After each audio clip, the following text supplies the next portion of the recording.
إن الحمد لله نحمده ونستعينه ونستغفره ونعوذ بالله من شرور أنفسنا ومن سيئات أعمالنا من يهده الله فلا مضل له ومن يضلل فلا هادي له وأشهد أن لا إله إلا الله وأشهد أن محمدا عبده ورسوله أما بعد فإن خير الحديث كتاب الله وخير الهدي هدي محمد صلى الله عليه وسلم وشر الأمور محدثاتها وكل محدثة بدعة وكل بدعة ضلالة وكل ضلالة في النار. فأعوذ بالله السميع العليم من الشيطان الرجيم. بسم الله الرحمن الرحيم. اتبعوا ما أنزل إليكم من ربكم ولا تتبعوا من دونه أولياء قليلا ما تذكرون. وقال النبي صلى الله عليه وسلم لتتبعن سنن من كان قبلكم شبرا بشبر وذراعا بذراع ولو أن أحدهم دخل جحر ضب لدخلتموه. حمد و ثنا، تعریف و توصیف اور تمام طرح کی بڑائیاں اللہ سبحانہ و تعالیٰ کے لیے لائق اور زیبہ ہیں. وہی تمام جہانوں کا خالق و مالک اور روزی رساں ہے، اور اسی کے قبضہ قدرت میں یہ ساری کائنات ہے. جو چاہتا ہے وہ کرتا ہے، اور جو اس نے چاہا وہ کیا، اور جو چاہے گا کرے گا. کوئی اس کے ارادے اور مشیت کو نہ کبھی بدل سکا ہے اور نہ بدل سکے گا. جو کچھ کسی کے پاس ہے سب اسی کا دیا ہوا ہے. نبی، ولی، پیر، پیغمبر، شہید، بزرگ، ولی سب اسی کا دیا کھاتے ہیں اور اسی کا دیا پہنتے ہیں. کوئی ایسی ذات نہیں اس ساری کائنات میں جس سے اللہ رب العزت ڈرتا ہو. ساری کائنات اس سے ڈرتی ہے اور تھر تھر کانپتی ہے. اس کے دربار کے مقرب فرشتے بھی اس کے خوف سے لرزاں و ترساں رہتے ہیں. بڑا عظیم، حکمتوں والا، رحم اور مہربانی والا ہے. توحید کو پسند کرتا ہے اور شرک سے نفرت کرتا ہے. غلو کو اس نے منع کیا ہے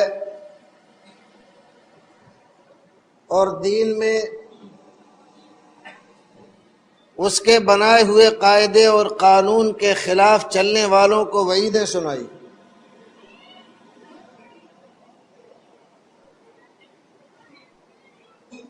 رسول اکرم صلی اللہ علیہ وسلم کی ایک حدیث آپ کے سامنے رکھی گئی ہے. صحیح ترین حدیث ہے. رسول اکرم صلی اللہ علیہ وسلم ارشاد فرماتے ہیں، ان قریب ایسا زمانہ آئے گا کہ تم لوگ گزشتہ قوموں کی طرح سے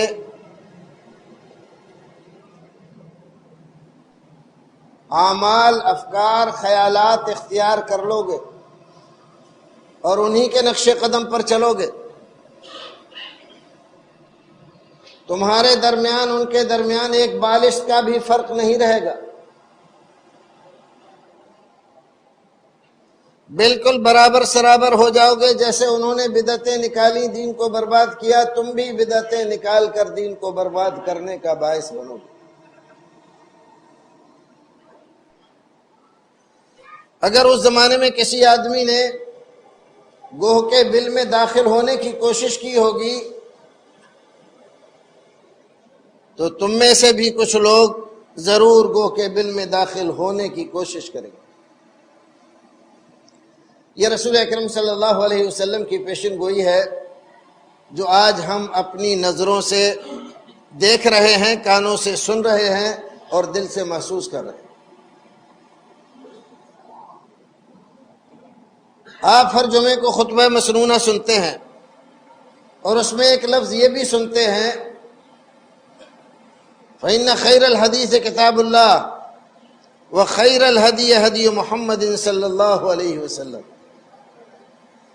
یہ وہ خطبہ ہے جو رسول اکرم صلی اللہ علیہ وسلم ہر جمعے کو دیا کرتے تھے اور اس بات کو دہرایا کرتے تھے. کیا آپ کبھی یہ سوچ سکتے ہیں کہ رسول اکرم صلی اللہ علیہ وسلم کسی ایسی بات پر بار بار امت کو متنبہ کرتے ہیں جس کی کوئی خاص اہمیت نہیں ہے؟ ظاہر ہے بات ایسی نہیں، رسول اکرم صلی اللہ علیہ وسلم نے کسی خاص وجہ سے اپنے ہر خطبے میں یہ بات بیان کی کہ ساری کتابوں سے بہتر کتاب اللہ کی کتاب، خیر الحدیث کتاب اللہ، سب سے بہتر حدیث اللہ کی کتاب ہے، اور سب طریقوں اور راستوں میں بہتر طریقہ اور راستہ محمد رسول اللہ کا۔ حضرت عمر بن خطاب رضی اللہ تعالیٰ عنہ ایک بار آپ کی مجلس میں بیٹھے ہوئے تھے، لیکن تورات کا ایک نسخہ ان کے پاس تھا جس کو وہ پڑھ رہے تھے۔ نبی اکرم صلی اللہ علیہ وسلم کی نظر پڑی تو آپ کا چہرہ سرخ ہو گیا، آنکھوں سے غصے کے آثار ظاہر ہوئے۔ حضرت ابو بکر صدیق رضی اللہ تعالیٰ عنہ نے دیکھا تو تاڑ گئے اور حضرت عمر کو کوہنی ماری اور کہا ثقلت کا امک، الم تر الی وجہ رسول اللہ صلی اللہ علیہ وسلم، تیرا ستیہ ناس ہو، تو اللہ کے رسول کی طرف نہیں دیکھ رہا؟ آپ کتنے غضبناک ہیں۔ جب دیکھا تو زبان سے نکلا رضیت باللہ ربا وبالاسلام دینا وبمحمد النبی۔ رسول اکرم صلی اللہ علیہ وسلم کے چہرہ انور سے وہ خفگی اور غصے کے آثار ختم ہو گئے، اور پھر آپ نے فرمایا کیا ہے؟ اللہ کے رسول، تورات کا ایک نسخہ ہے، اس میں بڑی اچھی اچھی باتیں لکھی ہوئی ہیں۔ نبی اکرم صلی اللہ علیہ وسلم نے فرمایا امتحوکون کما تحوکت الیہود والنصارى، کیا اسی راستے سے گمراہی کی طرف تم چل دیے ہو جس راستے پہ یہود و نصارہ چل کے گمراہ ہو گئے؟ تم جانتے ہو لو ان موسیٰ حیا ما وسعہ الا اتباعی، یہ وہ کتاب ہے جو موسیٰ پر نازل ہوئی تھی، اس میں اچھی باتیں لکھی ہوئی ہیں، تمہیں بڑی اچھی لگ رہی ہیں، یہ کان کھول کے سن لو، اگر موسیٰ بھی جن کے اوپر یہ کتاب نازل ہوئی تھی آج کے زمانے میں میرے آنے کے بعد اس دنیا میں آ جائیں، ما وسعہ الا اتباعی، تو نجات ان کی بھی نہیں ہوگی۔ بعض روایتوں میں بعض راویوں نے لفظ لا ینجو کا استعمال کیا ہے، نجات ان کی بھی نہیں ہوگی جب تک کہ میری اتباع اور فرما برداری نہ کرے۔ نبی اکرم صلی اللہ علیہ وسلم کے آ جانے کے بعد کسی کا راستہ کسی کو اچھا لگے، کسی کی بات اچھی لگے، کسی کی کتاب اچھی لگے، تو وہ یہ نہ سمجھے کہ واقعی میں بھی یہ اچھی ہے۔ اگر وہ واقعی میں بھی اس کو اچھا مان کر اس کے مطابق چلنے کی کوشش کرے گا، وَمَن يَبْتَغِ غَيْرَ الْإِسْلَامِ دِينًا فَلَن يُقْبَلَ مِنْهُ وَهُوَ فِي الْآخِرَةِ مِنَ الْخَاسِرِينَ، تو اللہ رب العزت کے ہاں سے سوائے خسارے اور ٹوٹے کے اس کے حصے میں کچھ نہیں ہے۔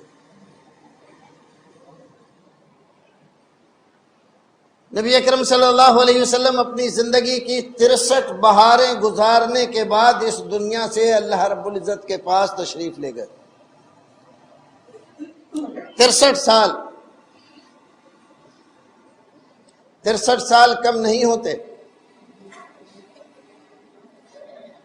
23 سال مکے میں آپ نے گزارے اور 10 سال کا عرصہ مدینے میں گزارا۔ ان 63 سال میں رسول اکرم صلی اللہ علیہ وسلم کی نبوت کی جو زندگی ہے 23 سال کی، اس سے پہلے کی زندگی کو اگر ہم چھوڑ بھی دیں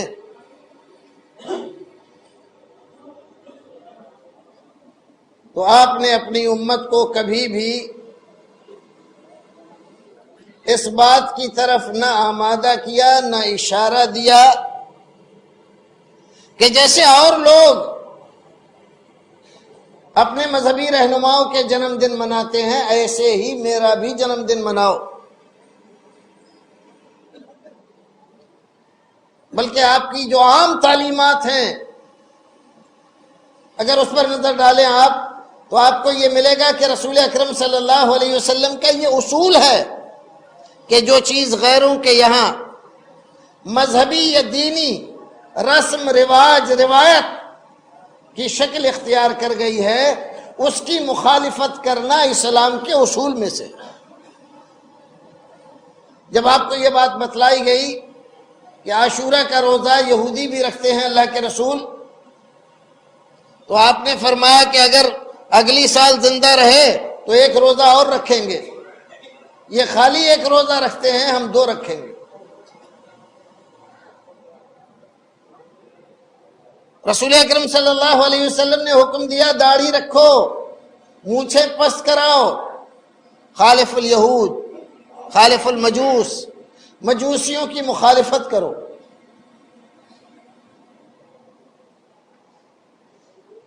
اور ایک حدیث میں اس کو بطور اصول کے یوں فرمایا من تشبہ بقوم فہو منہم، جو آدمی جس قوم کی مشابہت اختیار کرے گا قیامت کے دن اسی قوم کے ساتھ اس کو اٹھایا جائے۔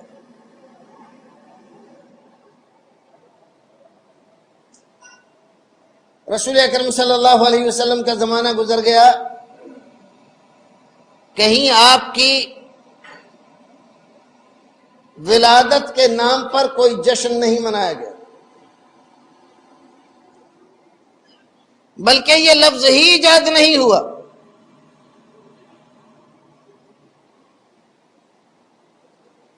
اسلام میں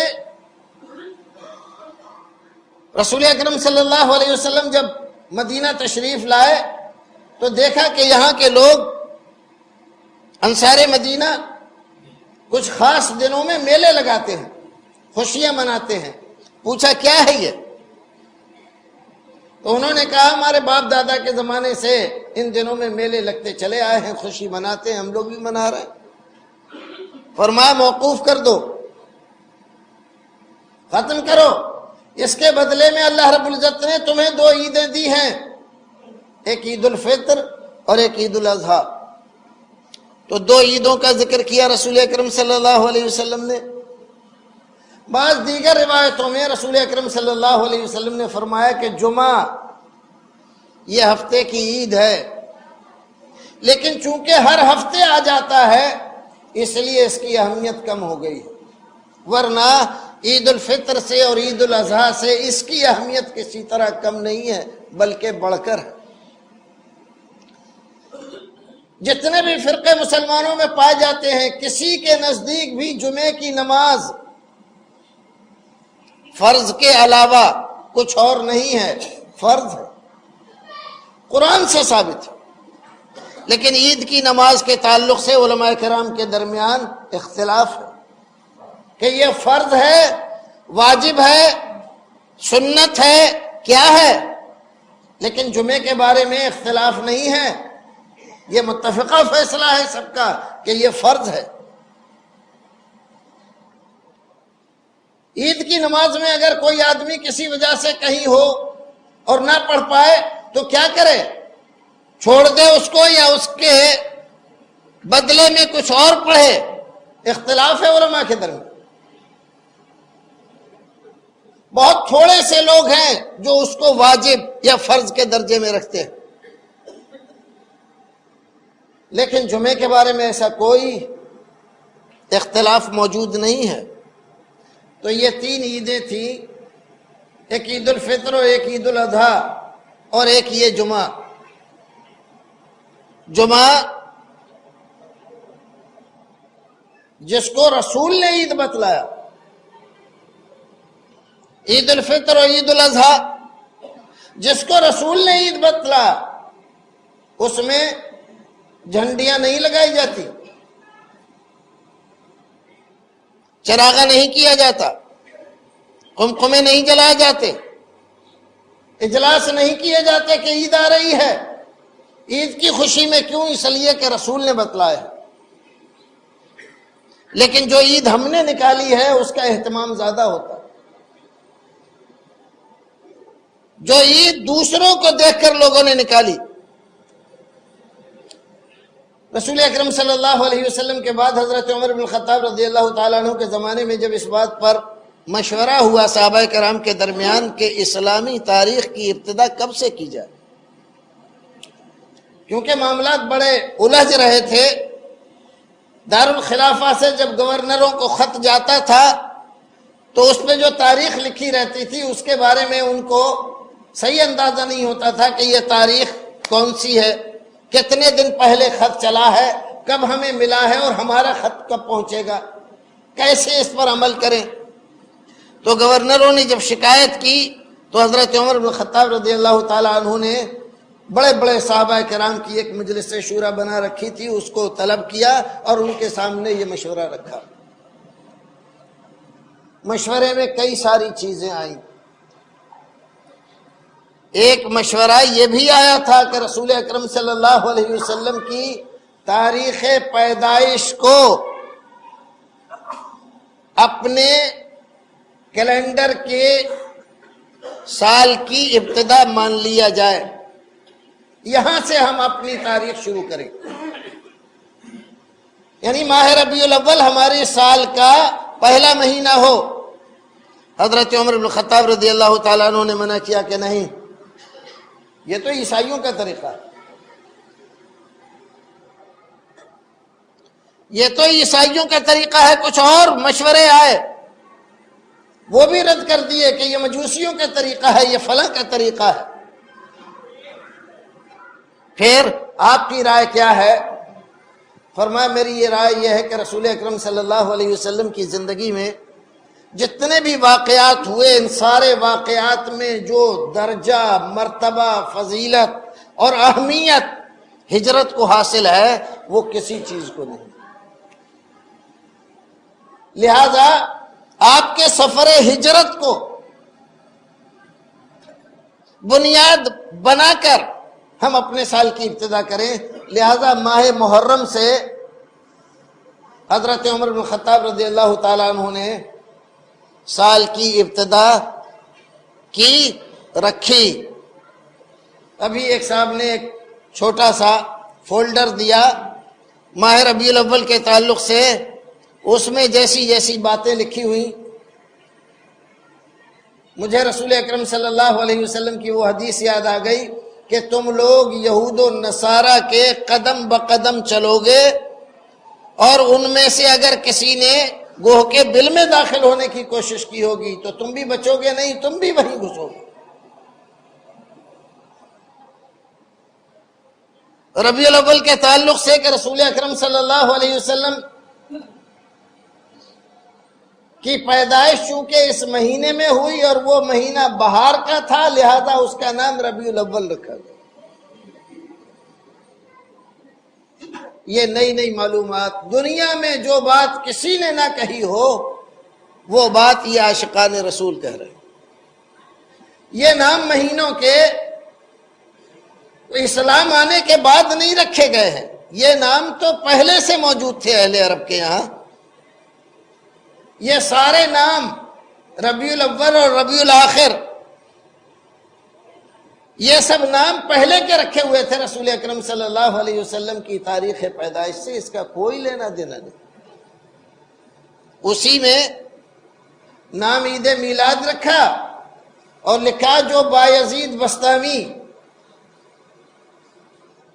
کے نام کو یاد رکھے گا اس کی مغفرت ہو جائے گی، اور جو خضر کا نام، ان کے باپ کا، ان کے دادا کا نام یاد رکھ لے گا تو اس کا بیڑا پار ہے، اس سے قیامت کے دن کچھ نہیں پوچھا جائے گا، وہ مغفرت ہو جائے گی اس کی۔ یہ نئی نئی وحیاں آ رہی ہیں، یہ ہمارا میڈ ان انڈیا اسلام ہے، یہ ہندوستان میں بن رہا ہے یہ اسلام، یہ رسول اکرم صلی اللہ علیہ وسلم نے نہیں بتلایا۔ یہ سارے فضائل کون سے شیاطین گڑھتے ہیں اور کیسے کیسے نکال کر لاتے ہیں مسلمانوں کو، اور مسلمان ہے کہ بس کسی بزرگ کا نام ہونا چاہیے، جو بات جتنی جھوٹی سے جھوٹی ہو وہ کہہ دی جائے، صرف بزرگ کا نام لے دیا جائے، بات وہ سچی ہو جائے گی۔ جبکہ مسلمانوں نے دنیا میں ایک فن جرح و تعدیل کا ایسا ایجاد کیا رسول اکرم صلی اللہ علیہ وسلم کی ہدایات کی روشنی میں کہ دنیا میں اس کی کوئی مثال نہیں ملتی۔ بیٹے نے اپنے باپ کے لیے کہہ دیا کہ یہ کذاب ہے، اور باپ نے اپنے بیٹے کے لیے کہہ دیا کہ اس کی روایت قابل قبول نہیں ہے۔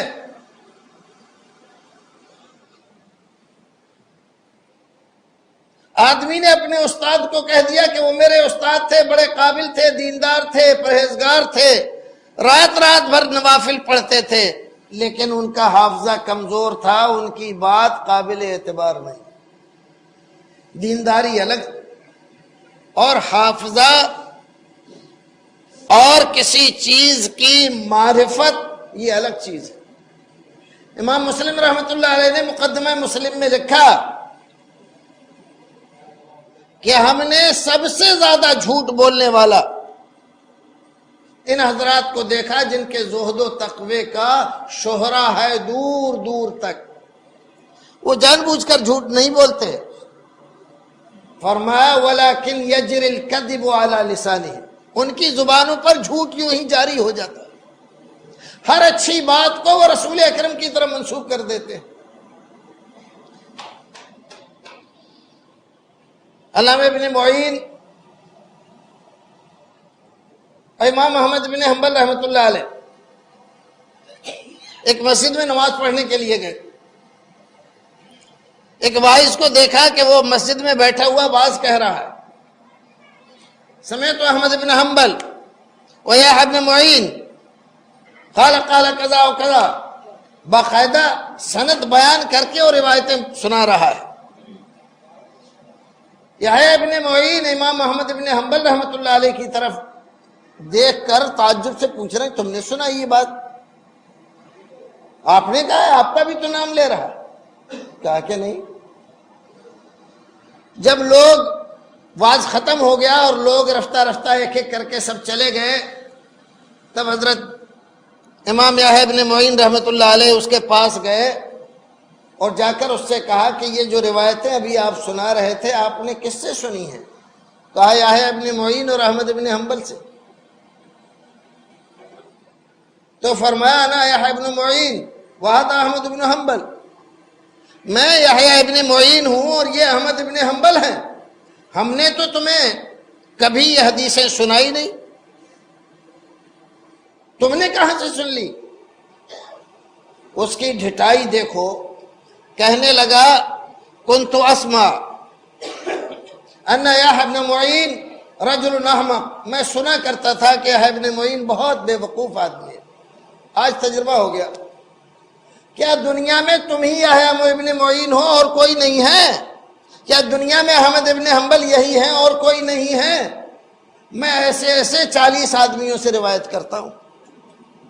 آپ ڈھٹائی کا اندازہ لگاؤ، یہ اس زمانے کی باتیں ہیں جب رسول اکرم صلی اللہ علیہ وسلم کو اس دنیا سے گئے ہوئے صرف ابھی 200 سال کا عرصہ ہوا تھا، اس سے بھی کم۔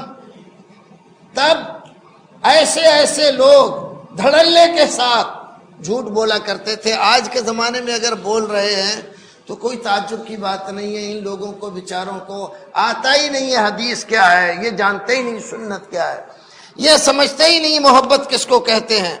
محبت میں دنیا میں ایک قوم حسد میں اور بغض میں، اور ایک قوم محبت میں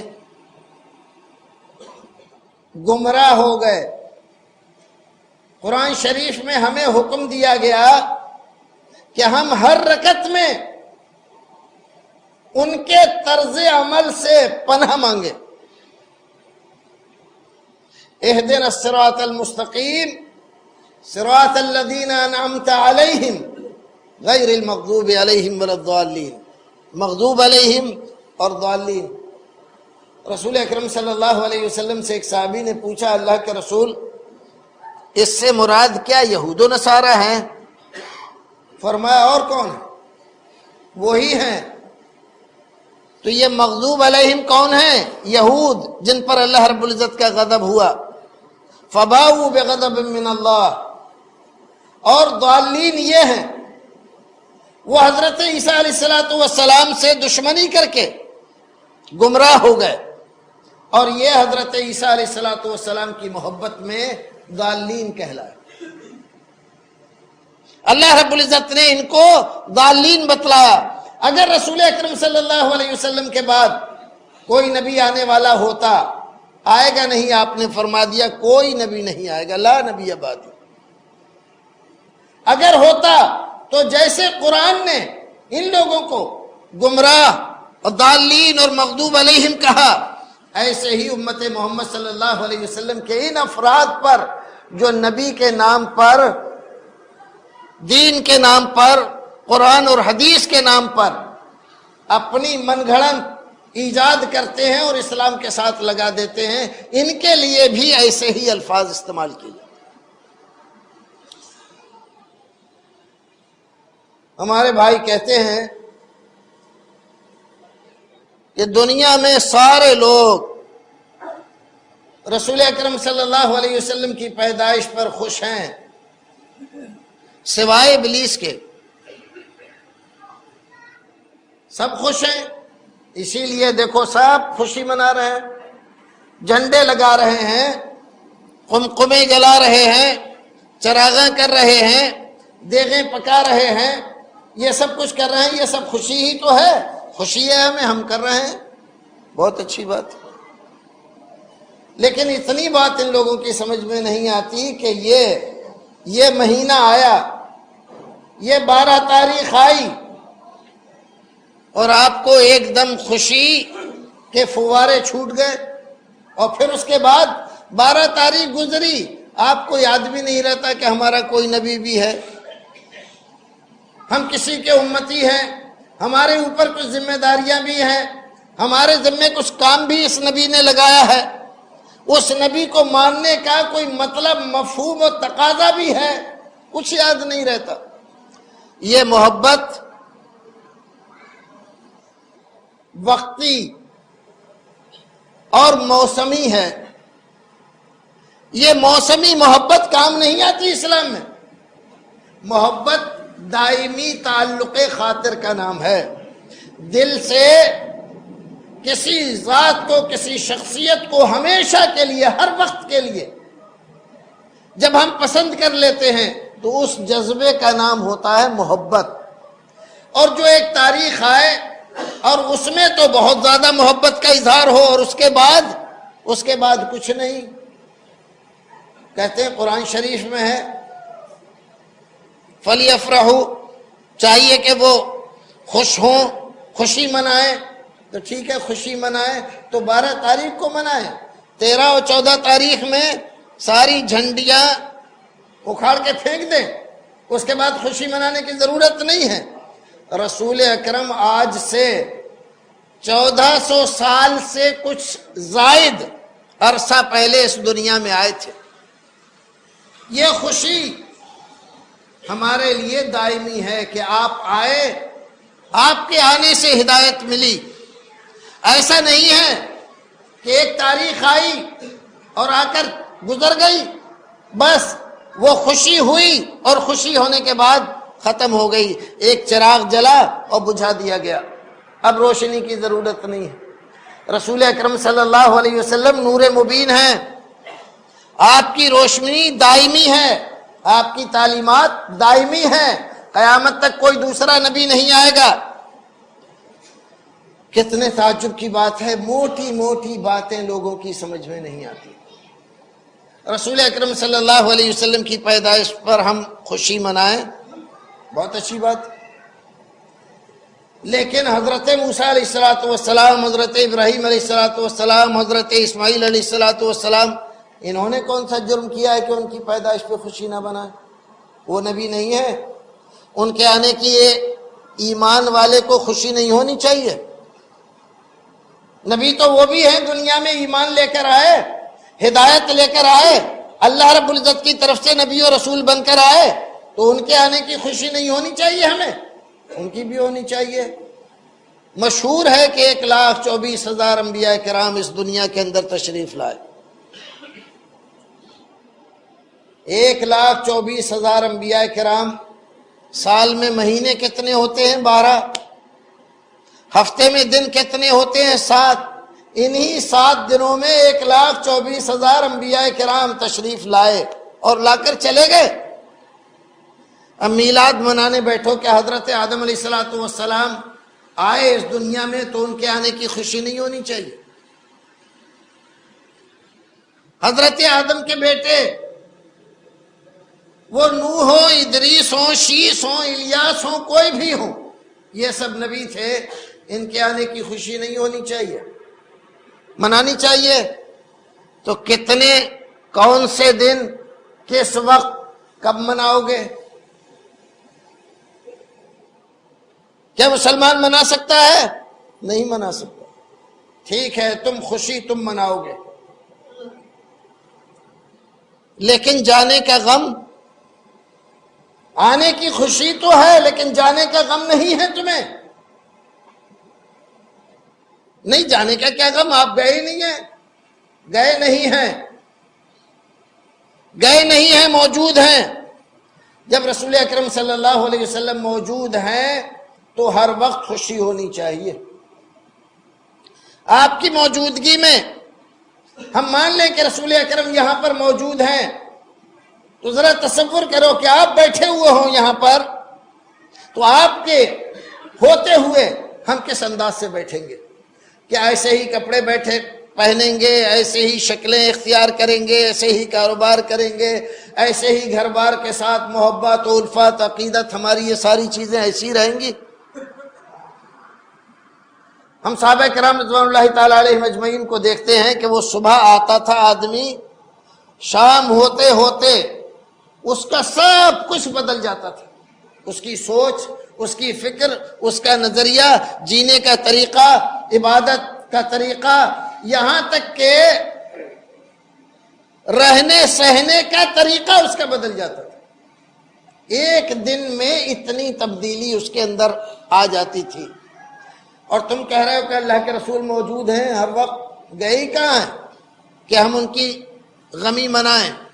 تو وہ صحابہ کرام جنہوں نے رسول اکرم صلی اللہ علیہ وسلم کی وفات کا اعلان کیا، امت کا سب سے بڑا، سب سے افضل ترین انسان، جس پر امت کا اجماع ہے کہ رسول اکرم صلی اللہ علیہ وسلم کے بعد امت میں سب سے افضل ترین انسان حضرت ابوبکر صدیق۔ عمر نے جب یہ خبر سنی کہ رسول اکرم صلی اللہ علیہ وسلم کا انتقال ہو گیا تو بے چین ہو گئے، کہنے لگے ایسا کیسے ہو جائے گا؟ ارے ابھی تو بہت سارے کام باقی ہیں، آپ پہلے کیسے چلے جائیں گے؟ تلوار لے کر گھومنے لگے، خبردار اگر کسی نے کہا کہ آپ کا انتقال ہو گیا گردن اڑا دوں گا۔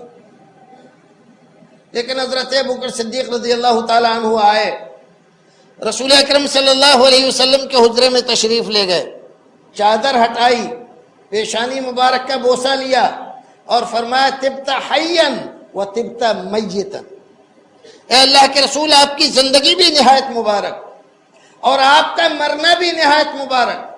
اور پھر وہاں سے سیدھے مسجد میں گئے اور حضرت عمر کو کہا اجلس علی رسلک، بیٹھ جاؤ، خاموش رہو۔ اور پھر آپ نے کھڑے ہو کر جو اعلان کیا، الا ایھا الناس، اے لوگو سن لو، من کان یعبد اللہ فإن اللہ حی لا یموت ومن کان یعبد محمدا فإن محمدا قد مات۔ جو آدمی آج تک اللہ کی عبادت کرتا تھا وہ یہ جان لے کہ اللہ رب العزت حی لا یموت ہے، ہمیشہ زندہ رہے گا، کبھی اس کو موت نہیں آئے۔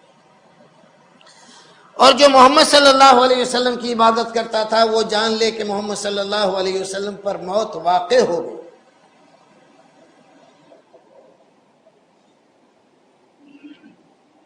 قد مات، اشارے، کنائے، استعارے اور تشبیہ، حقیقت اور مجاز، یہ ساری ترکیبیں اور یہ ساری چیزیں استعمال نہیں کی، حقیقی لفظ استعمال کیا جس میں کوئی تعویل نہ ہو سکے۔ موت کے لیے بہت سارے الفاظ ہمارے یہاں مستعمل ہیں۔ انتقال کر گئے، یہ بھی کنایے کا لفظ ہے، ایک جگہ سے دوسری جگہ منتقل ہو جانے کو انتقال کرنا کہتے ہیں۔ انتقال کا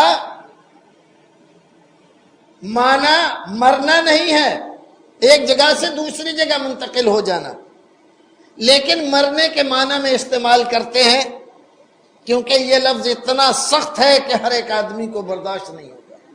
پھر کہتے ہیں فلاں صاحب اللہ کو پیارے ہو گئے، اللہ کے یہاں چلے گئے، دنیا کو چھوڑ گئے، دنیا سے کوچ کر گئے، عالم بالا کو رخصت ہو گئے، قفس عنصری سے روح پرواز کر گئی، اللہ رب العزت سے جا ملے، ملائے اعلیٰ کو چلے گئے۔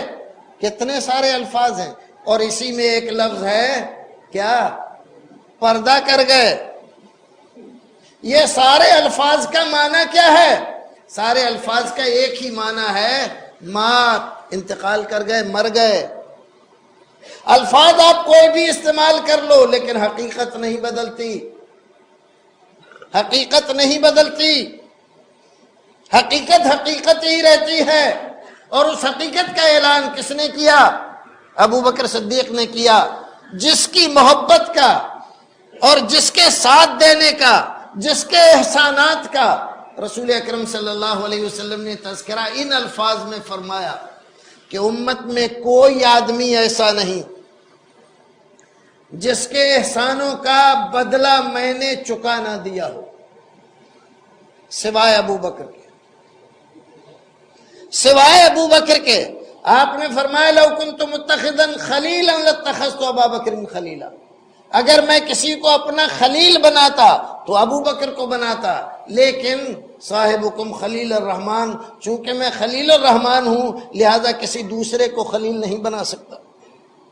حضرت ابو بکر صدیق رضی اللہ تعالیٰ عنہ جب تمام لوگوں کے دروازے اور کھڑکیاں جو مسجد نبوی میں کھلتی تھی بند کرا دی، فرمایا سدو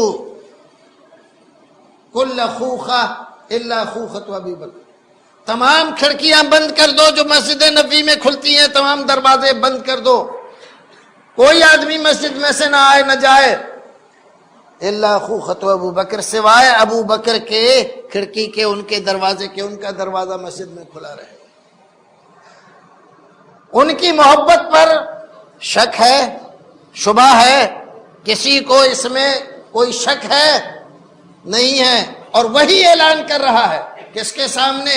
عمر کے سامنے، جو ابھی کچھ دیر پہلے ہی کہہ رہے تھے کہ گردن اڑا دوں گا، کسی نے کہا کہ انتقال کر گئے، لیکن اچانک یہ اعلان نہیں کیا تھا، قرآن شریف کی آیتیں پڑھ کر اعلان کیا تھا۔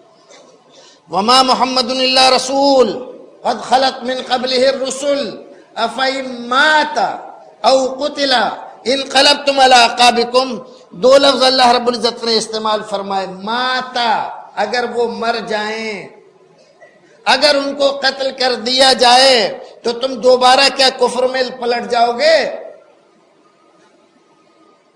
وما محمد الا رسول قد خلت من قبلہ الرسل افئن مات، مرنے کا لفظ صراحت کے ساتھ قرآن نے استعمال کیا۔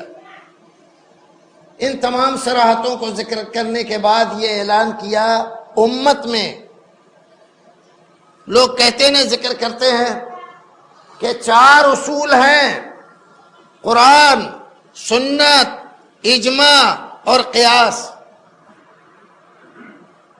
سب سے پہلا اجماع، اجماع رسول کے زمانے میں نہیں ہو سکتا تھا، اجماع رسول کے بعد ہی ہوگا، کیونکہ رسول جب تک موجود ہیں ہر ایک بات کو رسول کے دربار میں لے جا کر پیش کیا جائے گا اور وہاں سے فیصلہ لیا جائے گا۔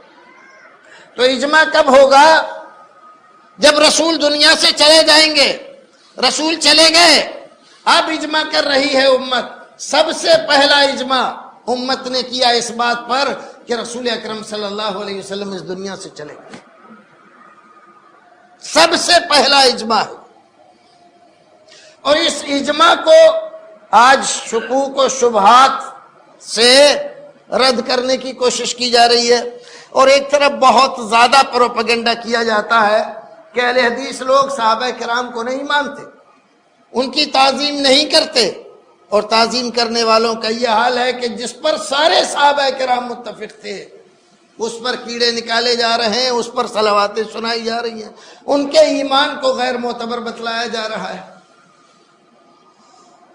رسول اکرم صلی اللہ علیہ وسلم کا انتقال ہوا، آپ کا وصال ہوا، آپ ملائے اعلیٰ کو رخصت ہوئے، آپ ملائے اعلیٰ کو چلے گئے، کچھ بھی لفظ استعمال کر لو لیکن سب کا معنی اور مراد ایک ہی ہے، اس دنیا میں نہیں، چلے گئے دنیا سے۔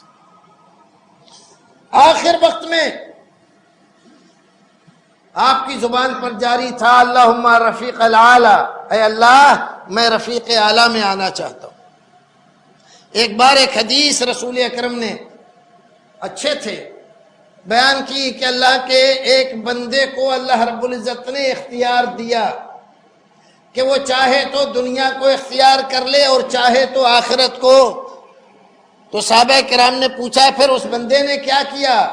کہا کہ دنیا کو چھوڑ کر آخرت کو قبول کر لیا۔ حضرت ابوبکر صدیق رضی اللہ تعالیٰ عنہ رونے لگے۔ سارے صحابہ کرام کو تعجب ہو رہا ہے، یہ کیا عجیب آدمی ہے، اس میں رونے کی کیا بات ہے؟ اللہ رب العزت نے ایک بندے کو اختیار دیا تھا، اس نے دنیا کے بجائے آخرت کو قبول کر لیا، اس میں رونے کی کیا بات ہے؟ لیکن جب رسول اکرم صلی اللہ علیہ وسلم کا انتقال ہوا تب صحابہ کرام نے ماتھا پیٹا کہ ہائے ابو بکر ہم سے زیادہ سمجھدار تھے، وہ سمجھ گئے تھے کہ یہ بندہ اللہ کا کوئی اور نہیں، وہ اللہ کے نبی ہی ہے۔ جب یہ آیت کریمہ نازل ہوئی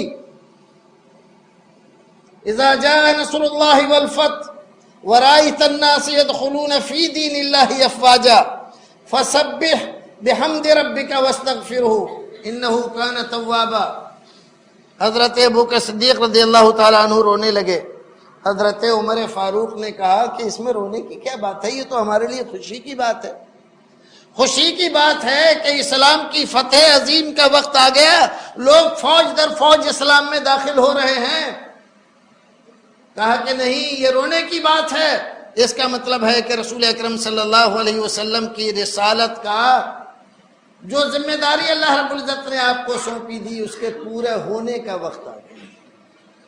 اب چل چلاؤ کا وقت ہے، رخصت کا وقت ہے، اسی لیے اللہ رب العزت حکم دے رہا ہے فسبح بحمد ربک واستغفرہ انہ کان توابا۔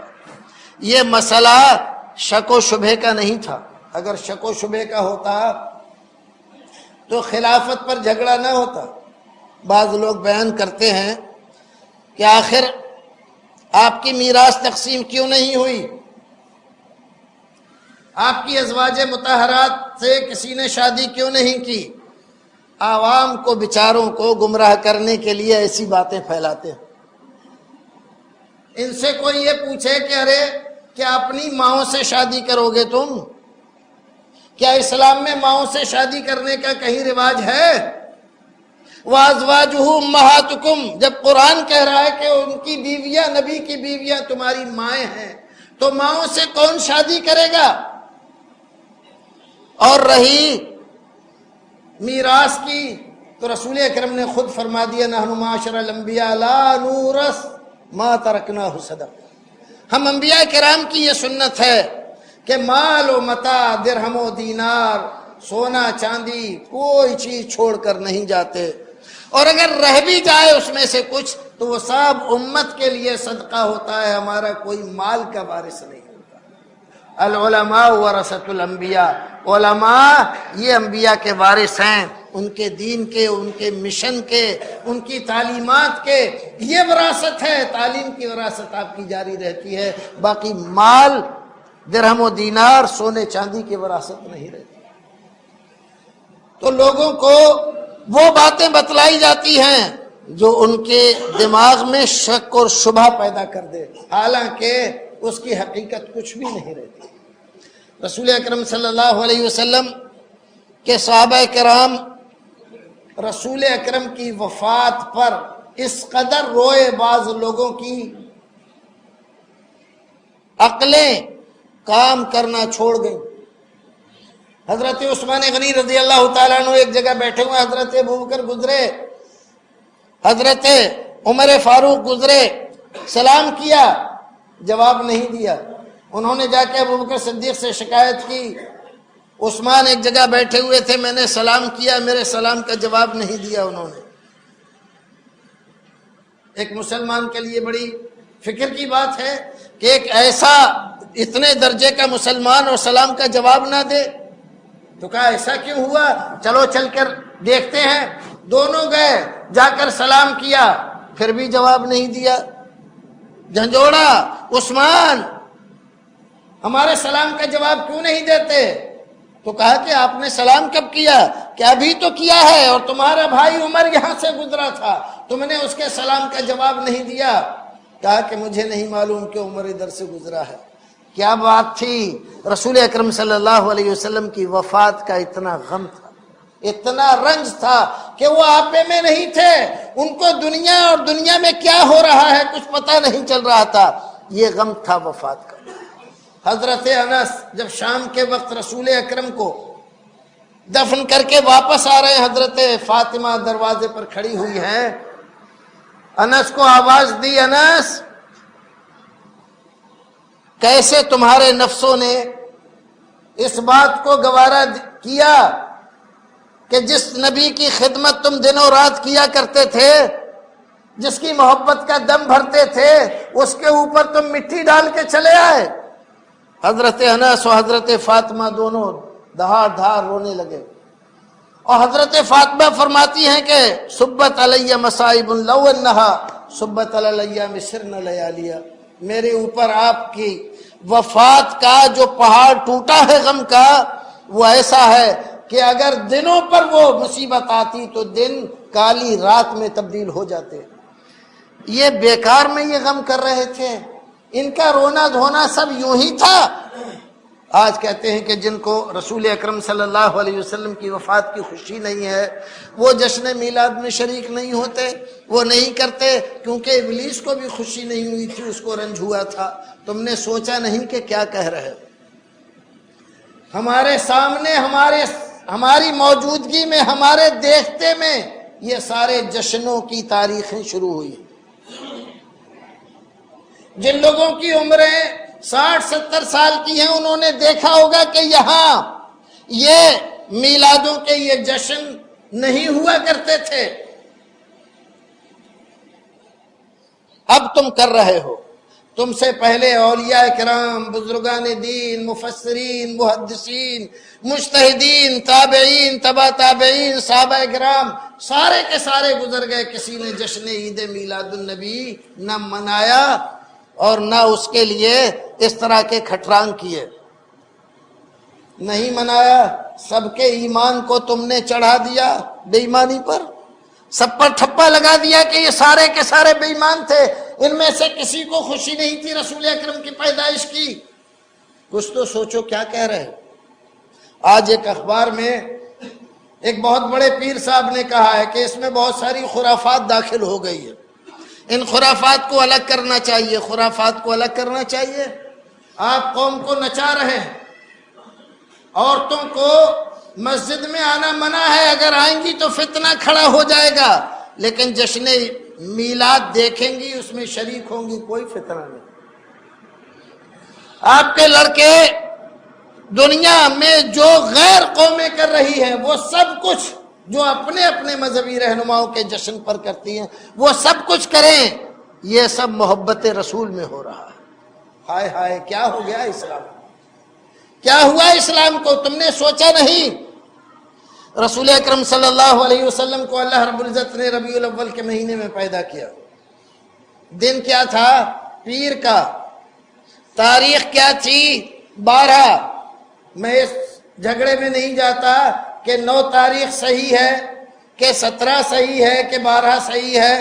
جو مشہور بات ہے، ابھی ہمارے دیکھتے دیکھتے اسی تاریخ کو 12 وفات کہا جاتا تھا، جس کا نام آج جشن عید میلاد النبی رکھ لیا گیا ہے۔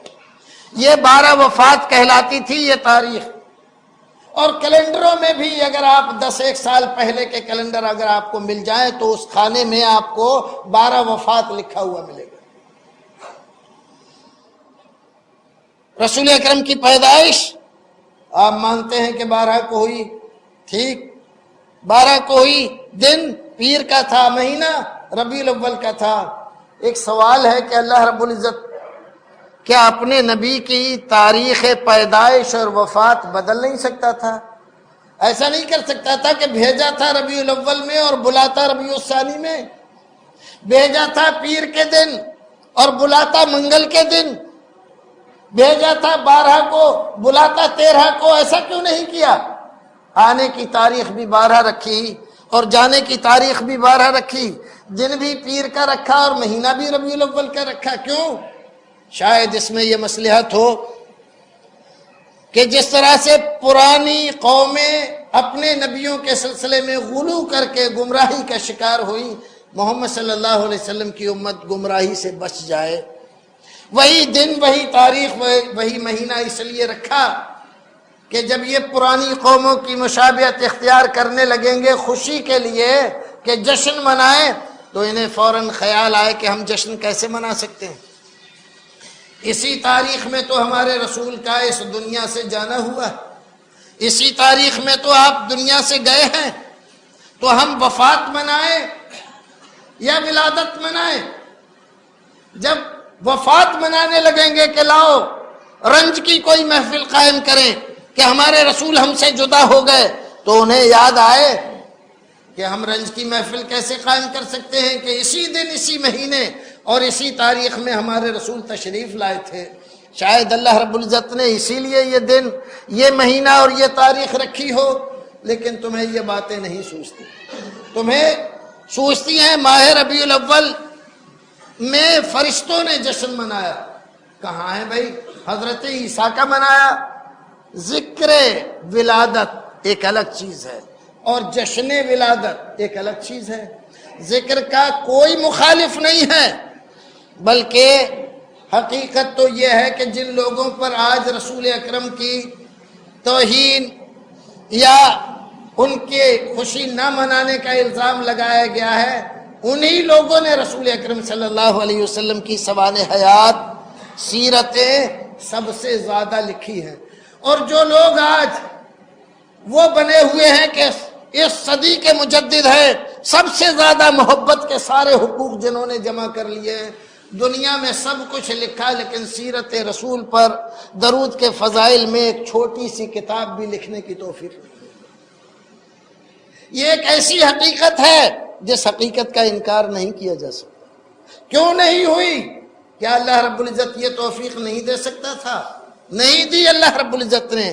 جو میرے نبی کو مانے نہیں اور ان کے ساتھ غلو کرے، ان کو سیرت لکھنے کی اجازت اللہ رب العزت کی طرف سے نہیں ملی۔